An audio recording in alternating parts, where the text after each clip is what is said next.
On va essayer d'ignorer le fait que je vous fasse cette vidéo pour la deuxième fois. Merci, j'ai remis la batterie. Mais bon, c'est pas grave. Je vais reprendre du début.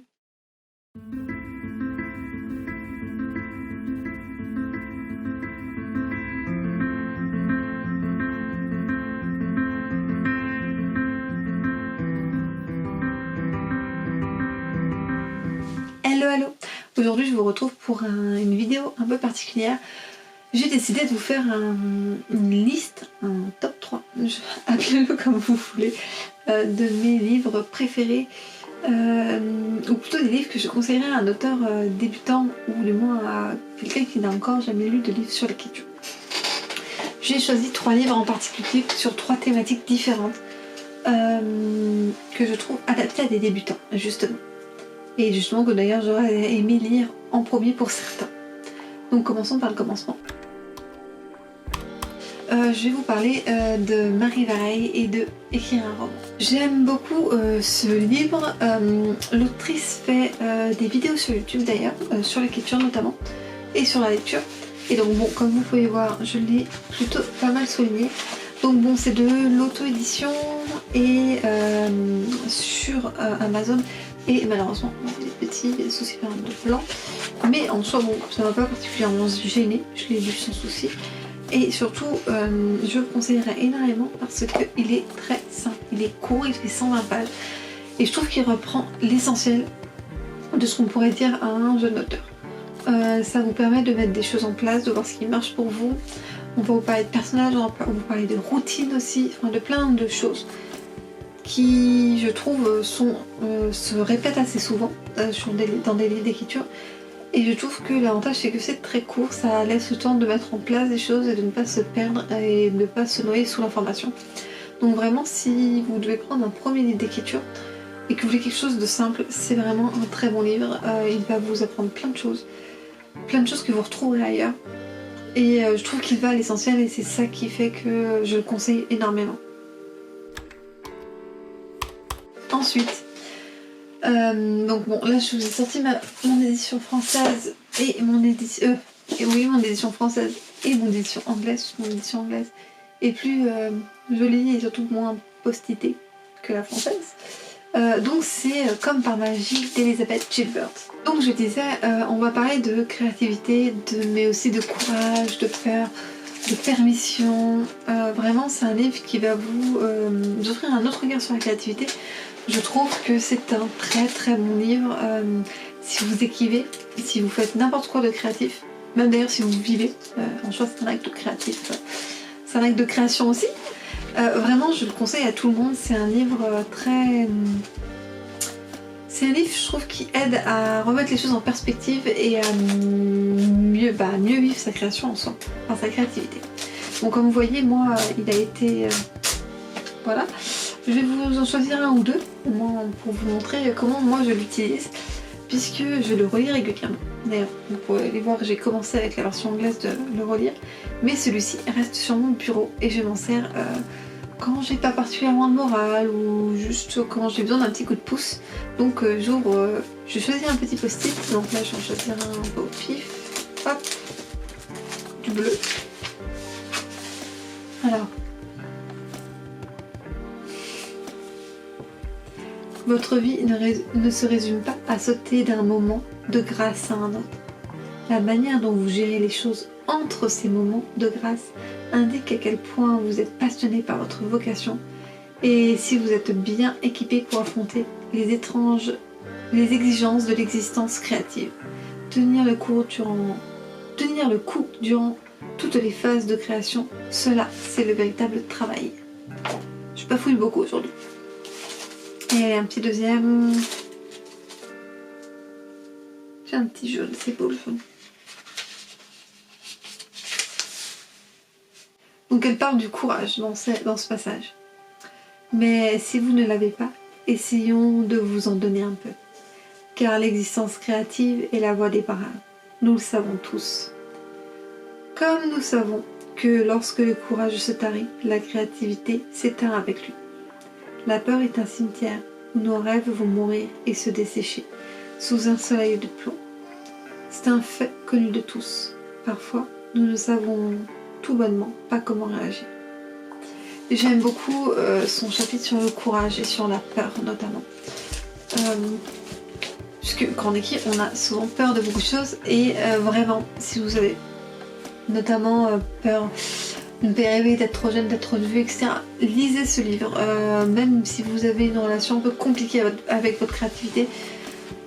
C'est vraiment un livre très doux et un livre, je trouve, merveilleusement merveilleux, honnêtement. C'est pour ça que je le conseille à chaque fois. Parce qu'il ne parle pas d'écriture en soi, mais il parle de tout ce qui est autour de l'écriture. Et c'est ça qui en fait un livre aussi important, à mes yeux. Et le petit dernier, c'est écrivez un roman en 30 jours, pas de panique grâce à NaNoWriMo de Chris Batty. Alors, même si vous ne faites pas le NaNoWriMo, même si beaucoup de choses, ce livre donc vous sera particulièrement utile si vous faites le NaNoWriMo. J'aurais bien aimé l'avoir d'ailleurs quand j'ai fait mon premier nano. Puisqu'il parle notamment de semaine en semaine des obstacles, etc. Mais pas que. On parle aussi de comment trouver une idée, de trouver le temps, des outils, des personnages. Et ensuite, en fait, il vous parle simplement d'écrire un roman en un temps donné.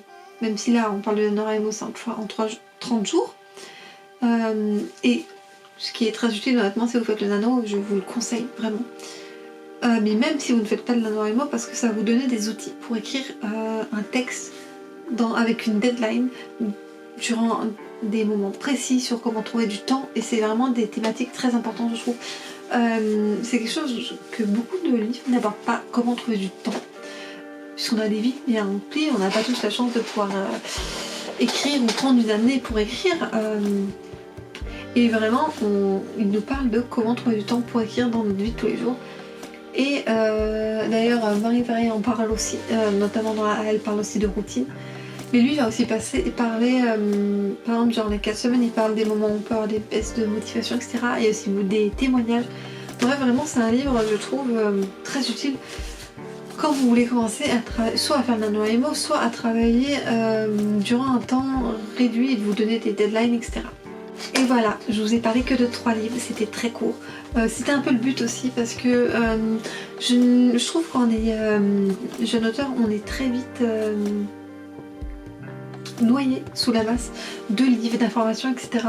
Et j'aime bien le fait de proposer 3 livres sur 3 thématiques différentes. Donc le premier c'est l'écriture, le deuxième c'est la créativité et le troisième c'est le NaNoWriMo et écrire en un certain temps. D'ailleurs, en plus, c'est des livres relativement abordables parce qu'il me semble que lui de Marie Varey est à 10 €, lui de Elizabeth Gilbert est à 7 ou 8 € et lui du NaNoWriMo à 15 €. Donc ça reste quand même pas trop cher. Parce que, par exemple, c'est un tout autre. Je n'ai pas le prix, mais il me semble que ceci coûte 25-30 €. C'est une petite brique aussi. J'ai payé des livres d'écriture beaucoup plus chers. Et je trouve que c'est bien d'avoir des livres. Déjà pas trop cher quand on commence parce que parfois on est étudiant, parfois on est d'ailleurs pas encore majeur ou on n'a pas forcément des ressources pour, et ça permet d'avoir quelques ressources. D'ailleurs il me semble qu'ils sont tous disponibles en livre numérique, ce qui est aussi très bien. Et vraiment j'aimais l'idée de faire une vidéo avec peu de livres de manière à pouvoir donner des ressources qu'on ait le temps de digérer, puisque personnellement lire des livres d'écriture pour lire des livres d'écriture je ne trouve pas ça très intéressant. J'aime pouvoir les disséquer, j'aime pouvoir prendre le temps de les lire. D'ailleurs c'est ce que je fais beaucoup, moins avec les romans mais avec les livres de développement personnel, je le fais énormément. Et les livres d'écriture je les dissèque énormément, je prends le temps de prendre des notes, de faire des expériences, de tester et vraiment de mettre en pratique tout ça, donc ce qui pour moi est très important. Et donc c'est pour ça que je voulais proposer que 3 livres. Je vous parlerai d'autres livres d'écriture, j'en ai énormément d'autres, même si j'ai beaucoup moins le temps de lire actuellement. Par exemple je suis en train de lire celui-ci que j'ai en anglais. J'ai vu la version française que je n'ai pas achetée parce que je n'aime pas la couverture de 1 et de 2 je le trouve très fin, et comparé à son édition anglaise, oui elle est très fine parce qu'il fait 15 pages. Je sais pas comment ils s'y sont pris, s'ils l'ont fait en 2 fois ou quoi, j'ai pas vraiment regardé. Mais je travaille sur The Writer's Journey de Christopher Vogler qu'il faut que je reprenne de zéro. J'avais commencé mais il faut que je le reprenne. Donc c'est un livre surtout qui parle beaucoup de scénario, mais pas que. Il est très beau déjà, aussi c'est important. Il a des petites images. Et il a aussi des schémas. Enfin, je sais pas si j'en fais un parce que là, quand je retrouve rien, ils disparaissent ces schémas. C'est fou. Ah, hop là. Et donc ce livre se base sur le journal, the character journalism. Il se base sur le voyage du héros. Et on parle d'écriture, je ne vous en ai pas parlé parce que je suis en train de le lire et je pense que je vais vous faire une vidéo dessus, peut-être au mois de juin, juillet, parce que je suis loin d'avoir fini et comme je dis, je prends mon temps parce que c'est important de pouvoir digérer toutes les informations. Et j'en ai pas mal d'autres, par exemple j'ai aussi Save the Cat, que je suis en train de lire.